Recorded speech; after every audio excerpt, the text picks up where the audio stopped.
ওরে আমার গাছে প্রতিদিন অনেক পেয়ারা হয়, আমি তো পেয়ারা বিক্রি করতে করতে অল্প দিনের ভিতরেই বড়লোক হয়ে যাব। আরে আমার পেয়ারা গাছ থেকে পেয়ারা প্রতিদিন কোথায় চলে যাচ্ছে? নিশ্চয়ই কেউ চুরি করছে। এখান থেকে লুকিয়ে লুকিয়ে দেখতে হবে কে আমার পেয়ারা চুরি করে নিয়ে যায় আজকে। ওই চোরকে আজ হাতে নাতে ধরবো। আশেপাশে কোথাও তো দাদুকে দেখছি না, এই সুযোগে পেয়ারাগুলো নিয়ে পালিয়ে যায়। আজকে আমি দেখব এই কবুতর আমার পেয়ারা নিয়ে কোথায় যায়। এই তো বাসায় চলে এসেছি, তাড়াতাড়ি ঘরের ভিতরে ঢুকে পড়ি। ও বুঝতে পেরেছি, তার মানে কবুতরটি মা হতে চলেছে, এই জন্য খাবার সংগ্রহ করে রাখছে। হায় আল্লাহ, এখন তো অনেক ঝড় বৃষ্টি হচ্ছে, আমি এখন কোথায় যাব, কোথায় থাকবো?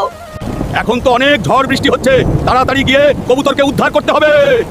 কবুতর বন্ধু, আজ থেকে তুমি আমার সাথেই থাকবে, ঠিক আছে? চলো আমার বাড়িতেই চলো। আরে কবুতর, তুমি তো অনেকগুলো ডিম পেড়েছো, তোমার ডিমগুলো দেখে আমার খুব ভালো লাগছে।